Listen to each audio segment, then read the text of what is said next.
This is a Fubar Radio podcast. Go to fubarradio.com for more details. It's Backroom Chill with Johanna James and... Alex Noel Hoburn. Alex Noel Hoburn. That is not my middle name, I was just joking. And we are joined today by our first guest in the studio. We've got Alex Vlahos. Yeah, there Vlahos. you go. Vlahos. Smashed it. First time. Good job. Brilliant. Welcome. Thank you for having me. I'm going to get closer to the microphone because I see people in the box shouting at me. Yep. Okay, The box. Is everybody's mics up and around? Yeah, brilliant. Okay, so, I've got Alex, the death stare. you are an actor, I am, yeah. thespian, co-thespian. And you are here to talk about, well, let's go back a bit and let's talk about what you used to do, and then we can go right up to the present day. What did I used to do? Well, I heard that you were in BBC Merlin. Oh, God, yeah, years ago, yeah. Yeah. Back in the day. That was such a show. Yeah. How long are we talking?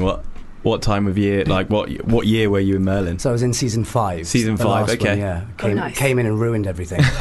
I was the baddie that I didn't want to basically... say anything. I know, I was the baddie that basically like stopped the show getting a season 6. Oh, So, really? Yeah, so when I go to conventions, a lot of people turn up and they're like, you're the reason why I cry at For night. you, yeah. And I'm like, I'm sorry, but you Hardcore do fans. realise it's acting, and I'm not actually Mordred from Merlin. I don't actually have my own chainmail set at the house, which I. Oh, you wish don't? Damn it! Yeah. Should have brought it in. Mate, yeah. Not good on radio. Was it clanging real? Was it everywhere. real chainmail, or was it No. Plastic with a spray to look like. Real Okay. Don't ruin it though. Sorry, For all the those magic Merlin of believers. the magic of TV. the magic of the Merlin. BBC medieval unit. Yeah. Brilliant. So you used to do the BBC, and then so more currently you're doing theatre. I am. Yeah, I'm doing a play called La Ronde at the Bunker Theatre. Yeah, I've heard about the Bunker. it's beautiful. I mean, beautiful in that sort of underground car park sort of way. Yeah. Rustic. If that's the right word to use. It's for it. atmospheric. Atmospheric, Yeah. Concrete, ooh, yeah, modern. Exactly. Bunker does scream So- concrete. It does, exactly. La yeah. Ronde. That Yeah. sounds very Francais, or is it? No, not. German, It's German. yeah. Ah. Well, Austrian. The guy that wrote the original play, Arthur Schnitzel, I think that's the way to pronounce it, but he did it. It was like in the 1800s, and it was so controversial of a play that they didn't perform it until 1920, like Vienna. And not or 1820, I don't know, but yeah. So we're doing a sort of modern adaptation of the play that's written and directed by Max Gill. So yeah, it's cool. And who do you play in it? I play everything. Oh, So this is the concept. There's 10 scenes, 10 characters, and there's 4 actors, and the 4 actors have to learn the whole script. Wow. And then in between each scene, we spin the roulette wheel. There's a massive roulette wheel at the back of stage, and that dictates who we play on the night. No There's, way. there's a my possible gosh. 3,000 combinations. That's amazing. It's amazing for people to watch, but to be I mean, that for guy, yourself, or like it all must 4 of be us, so we walk tough. on and we're going, God, why do I do this to myself? Oh my god, I worry about remembering just, my lines. Yeah, Oh my yeah. gosh, imagine if you're... It's basically like playing Hamlet. That's how many words there are. So yeah, it's ridiculous. And so ridiculous. they're all in there. Oh, that would be so funny if you played it, if you had like a wet run and you did it drunk and you're spinning the roulette wheel and be like, I think that would make it more challenging. Is that me? Is that you? Or you start answering you. Well, that's what happens when we start. Like when you dry on stage or you forget your line. You're so blessed to have someone opposite you who can feed you the line because you know the whole script. Oh, everybody knows everyone everything. That's a good very, strategy. very supportive, which is lovely. And have you gone live yet? Have you started, or is it? Yeah, so we previewed on Saturday, Sunday, we pressed on Monday, and now it's, as you just told me, it's Friday, which days make no sense to me. You've been down in a bunker for this whole week, so you I don't, have. you I've been don't know. underground. I've no idea. I'm It's like a hobbit. 2017. Is it? February. Yeah, It's February. Yeah. So when we run until March the 11th, I think. Oh, so. got a nice little time. So yeah, come along. Come Yeah, along. the no, bunker. 100%. And- A week in, how many characters have you had to play, roughly? So maximum you can play is 4. Okay. Just because of the Yeah, yeah. combinations, and the minimum you can play is 0. Sometimes you could potentially not go on an evening Oh, because it doesn't. because if the wheel doesn't pick you, then you don't. Oh, go on. okay. On press night, one of the actors only played 1 scene. And press night's obviously, agents, casting directors, Sure. friends, family, and the wheel was just getting to like scene 8.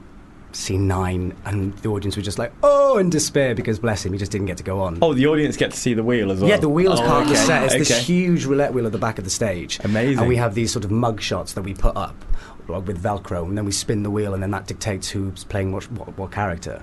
Okay, that's really It's interesting. I got told I'm allowed to swear, so I'm going to do it. It's Yeah. fucking mental. I love seeing the guests like their first ever curse word. Yeah, it comes out hard, doesn't it? It's like Comes out hard, but then also apologetically. Yeah, like so sorry. My parents, mental. they hate it, and they don't like swearing, but sometimes they do, so they kind of weirdly whisper it. So that I'm like, Mum, if you're gonna just swear, just commit to it. Commit to say it. Yeah. And she's just like, no, I can't. No, I can't. No. Your mum sounds sweet. She's a sweetie. Can't quite commit to the swearing. Not yet. My mum's very well spoken, but if you rub her up the wrong way, she's it comes out. She's a dark horse. Yeah, okay. It is. Yeah, I had an experience once in a car where my dad was on the phone trying to figure out how to work the cooker. We had just got a new cooker, and I was trying to contribute, and my mum was trying to explain at the same time. Having that bit of back and forth, and she goes, "Will you shut the up?" And I went. By the way, I was like 22 at this point. Sorry, I think Mum. it's worse when you're older. Yeah, it is. No, Yeah, I've never heard my dad swear either. He's not a swearer. I think the worst he ever did was he called me a git. He was like, "You cheeky little git," and I was like, "Whoa, Dad!" When you dust off one of the old swear words back in the day. Git, really? Yeah. Let's bring Pull that that back. out Let's of the bag. recycle that. Burke is my favourite. Burke. So, how did you get involved with the play, Laurent? Did you audition, or did you know somebody in the production? So I've just been filming a TV series called Versailles on BBC, and I just finished filming the second season, and that's about 7 months filming in Paris. The French King one. Yeah, Louis XIV. Love that one. So I've been filming that, and just that classic actor thing of just wanting to do theatre because I think it's real acting. And then phoned my agent when I got back and said, just surprise me, give me a challenge. I don't want to do something. I don't want to do the cruise, bog standard sort of period things. Yeah. And that's all I've really done on stage. Is done I've done Macbeth, and but they're usually like period classic stuff. And then this script came through, and they said, "Do you want to go and meet the director?" So I said, "Yeah," and then sat him down and went, "What the fuck are you playing at? You're mental. This idea is crazy." Yeah. And then got the part and started rehearsals, and then it's been fun. Super. Oh my gosh. Well, it sounds fun, but it also scares the shit out of me. It's that thing of walking on stage not knowing who you're going to play. So the butterflies are like going crazy. I'd probably just spew. I do like fake spew, do you know, like that one. Yeah. It never really comes out, Just retch. I'm just going to retch through. It's my warm-up. That is my theatre warm-up. I just go retch somewhere. Let's talk about nerves for a second. I mean, it's Friday now, it started on Monday, 5 days in. Yeah. How are the nerves? Do they calm down? Are they there continuously? They're continuously, especially at the start of the show, because you just don't know if you're going to have a busy night or a quiet night. Yeah. And then once the first scene is selected, and if you're selected or not, and you have to sit on stage for an hour and a half, so you're constantly there. You're just there, present. So I think once the first scene is selected, you can then start to breathe, and you can figure out that, okay, so I'm not them two, so I might be the next one, and you start going over the lines in your head. Okay. And then you're not that one, so you think, okay, what's the next scene? So you're constantly thinking. Sure. But I think as the show goes on, we all sort of calm down. Buying yourself time kind of thing. Yeah, God, yeah, sweating. And have you had any technical fuck ups? Because that's my favourite stories of any time I'd ever do a live show or any in a filming or anything. I'm like, what went wrong? Well, I don't want to spoil it. Well, it's not a spoiler really, because you can see it in the photos. But we the very first scene is between a prostitute and a bus driver, and the bus driver has a fetish for baked beans. So we have this sort of the opening sort of scene is the prostitute holding a can of beans, and the bus driver's going, "Yeah, right, okay, I'm ready for you now. Pour it on me." And let's just say that if you do get picked as the bus driver, you end up having an hour and a half of just dried crustacean beans on you. So it's not really a fuck up, but that one character is the one where you kind of don't want it. Everyone's like, "No!" The baked bean guy. No! Yeah. I got bus driver, and you just you're taking off your top because you know you're going to get beans on it. And you're just sort of and you're lying there on the bed going, "All right, come on then," and then you end up doing 9 other scenes with just sort of an orange glow of baked bean. Yeah. Especially because I've got a little bit of a beard, it just sort of sticks in there. Oh, there'll be a beanie beard. And then he's sitting on the underground back from London Bridge, just going, I think I can smell Heinz.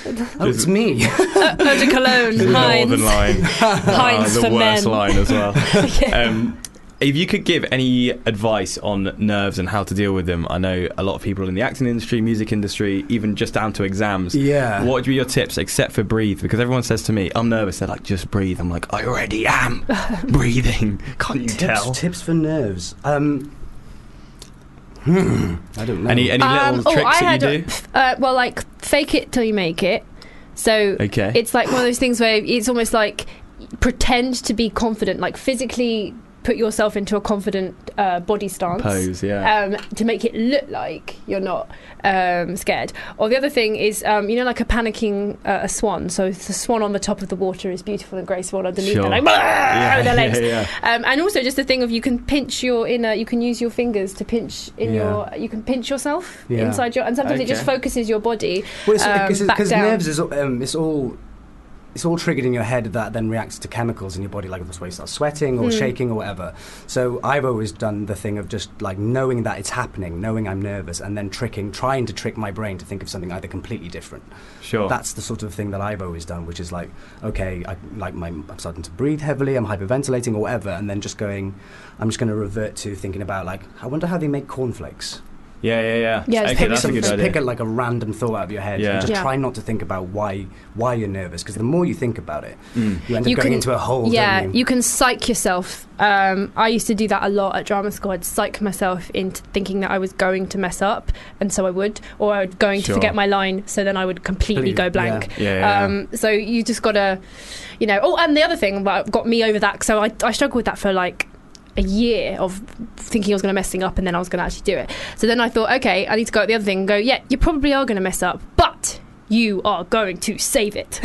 You are going to improv the shit out of that moment, and you're going to wing it, and you're going to be fine. So it was like on the cuff, it's like, because your brain goes to anxiety, it goes to like, what could go wrong? And then you're like, okay, but I can handle it. Anything that goes wrong, I'm going to just play with it, and it's going to be funny, and it's going to be hilarious in the pub the day after. It's an interesting concept, because whenever, in my job, I'm sort of doing presenting and stuff in front of people, and people, when they're in a crowd or a group, they become this thing which they're not, if you know what I mean. Like, you must see it all the time. You come out on stage and you're like, these people have paid. They're no longer humans. They're now these people that are like constantly judging you and affecting you. But it's just like making sure you remember that they are humans. If you mess up, they're not all going to be like, you're shit. Well, also, and especially with theatre, unless it's like a really well-known play, like unless it's Shakespeare, where people sit in the front row and they mouth along with you. Oh, really? Like something like Le Ron's, like it's a completely new adaptation. Sure. You're the only person that knows that you messed up. That's a good point. And that's the thing to sort of realise, that if you dry or if someone saves you or you miss a bit of the script, no one knows. Apart from you, or nobody knows. Or the director that sat there making notes and tutting at you. Going, I'm sorry. But nobody does know. So that's a really good point, actually. You're there to. I'd probably guess even with presenting, no one knows that you missed your auto cue or your card has fallen on the floor or anything like that. You just have to wing it, blag it. Apart from me when I go, oh fuck, I forgot. Take two. Oh, it's live. Oh no. Sorry, people. Like Adele. Did you see Adele at the Grammys, where she was performing this George Michael thing, and she's just like, stop, I fucked up, stop. I want to make this grid for him. Like, I want to do this. Yeah, she completely stopped. And then that's endearing as hell, though, isn't it? It does work. It works, and obviously everyone was talking about it. I wonder if it was not on purpose. That humanises her. Really, really, like massively humanises her. It's great. I saw a thing. One of the best things that I've seen on my like computer screen this week is on my feed is Adele when they dress her up. And they put a prosthetic on her to make her not look a little bit like the Adele impersonation thing. Yeah. So she gets put in with a group of Adele impersonators in a competition. It was for Graham. It was for her live thing, right? For Graham Norton. Yeah. So very funny. And there's about 12 sort of like hardcore Adele fan and impersonators, and then she's in the room with them, but then she doesn't quite look like Adele. And then they all going up one at a time on stage and singing "Someone Like You," and they're all talking about what Adele would like, or what Adele, and she's pretending to be nervous. She's like, I'm really nervous. I'm really nervous, and she's pretending to go be sick and stuff. And then finally she gets up, and then she sort of stops and has to do it again. And they're like, oh bless her, she was so nervous earlier. And then suddenly she starts singing, and they all go, how is she? That's her. And then they all start crying. It was just brilliant. And Adele was amazing. Her acting was brilliant. She played the part so good. So I don't know how you'd find that, but Google Adele Graham Norton impersonation on Google, and that's going to come up. Exactly. Right, we're going to pop to a song, and then we're going to come back and just keep chatting about what's going on. And I want to talk to you a little bit about Versailles, because I love that show. So do it. Get some goss. Right, so I'm going to go for one more 50 Shades Darker. This is Bomb Biddy Bomb. Boom, you're listening to Back Row and Chill with Johanna James and Alex Hoburn. We've still got our guest in the studio. What Alex, this Alex. Hello, yes, me, this one. Actual Alex. Yes. How was your day? That was smooth. So smooth. No, just because this was quite last minute. There's no point lying about it. It was very last minute. And yeah, I went out and got absolutely shitted last night. Really? So I was ready to walk in and go, listen, I am so sorry for everything. But then once I'm in here, I look like I'm having a great time. You're looking well, though. Water. That's it. Water's the key. Doctor Theatre tonight. That'll kick me out of it. But yeah, no. When I got the phone call, like, do you mind going on the radio? I was like, yeah. And then, do you know when you're having a shower and you clearly know that you're still drunk? Yeah. It's like this going, what am I doing? And you come out and you've still got like foam under your arms. You like look in the mirror, you're like, I've got a bit. I think I brushed my teeth 4 times. Yeah. So, like, you just keep going back to the bathroom. What haven't I done? Teeth? I don't know. Just keep going. Go on, and then you get on the underground, and I was like just psyching myself up. And then I thought, well, it's only radio. They're not going to see my face. And then the first thing I see is a little camera. And there's cameras. Oh, there's got 4 cameras in the studio. Oh, dear. So I apologise to anyone who's watching online to see my ugly mug. So cool, that's awesome. all right. Thank you. So yeah, I want to see with the theatre, and you're doing a show every night, most nights of the week. Is it a big party afterwards? No, not really. It was just last night we had a really good show. As in, what that means for 4 of us is that we all got an equal opportunity. So sometimes one person's on 4, and sometimes one person's on 1, and it kind of feels like the energy's a bit lost. But last night we all got, I think, 2 and 3, or whatever. Wow. And it felt like it's one of them ones where, you know, the best nights are the ones that are unplanned, aren't they? Yeah. When you just don't know and you're like, way! Same with babies, I'll just go out for one. I'll just go out for one. Yeah, that happens to me. Yeah. Just go out for one. Next thing you know, you got Domino's. It's 4 a.m. And it's like, and me and my flatmate have this thing where we go to McDonald's and we go back to our house after a night out, and I always lay on the floor. And once I'm there's no moving me. He's like, mate, come to bed. Like, I've got a bed there, and I'm just like, no. I'm staying here. I can't move.